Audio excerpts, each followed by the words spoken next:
നഗരത്തിലെ ഒരു പ്രമുഖ പാചക അക്കാദമിയിലെ വിദ്യാർത്ഥികൾക്കിടയിൽ നടന്ന ജന്മദിനാഘോഷം അപ്രതീക്ഷിതമായി ഒരു സ്റ്റിംഗ് ഓപ്പറേഷനിൽ കലാശിച്ചു. സുഹൃത്തിന്റെ പിറന്നാൾ കളറാക്കാൻ പെൺകുട്ടികൾ ഉൾപ്പെടെയുള്ള സംഘം മുറിയെടുത്ത് നടത്തിയ ആഘോഷത്തിനിടെ ഹൈദരാബാദ് പോലീസിന്റെ പ്രത്യേക വിഭാഗമായ ഈഗിൾ ഫോഴ്സ് നടത്തിയ അപ്രതീക്ഷിത എൻട്രിയിൽ എല്ലാം തകിടം മറിഞ്ഞു.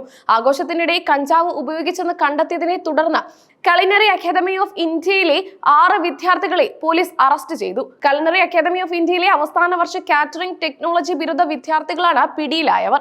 സാക്ഷി Imalia, Mohit Shahi, Shubham Rawat, Carolina Sindhia, Harrison, Eric Jonathan Antony, Loi Barua എന്നിവരാണ് നിയമത്തിന്റെ പിടിയിലായത്. നഗരത്തിലെ യുവാക്കൾക്കിടയിൽ വർദ്ധിച്ചു വരുന്ന ലഹരി ഉപയോഗത്തെക്കുറിച്ചുള്ള ആശങ്കകൾ വർദ്ധിപ്പിക്കുന്നതാണ് ഈ സംഭവം.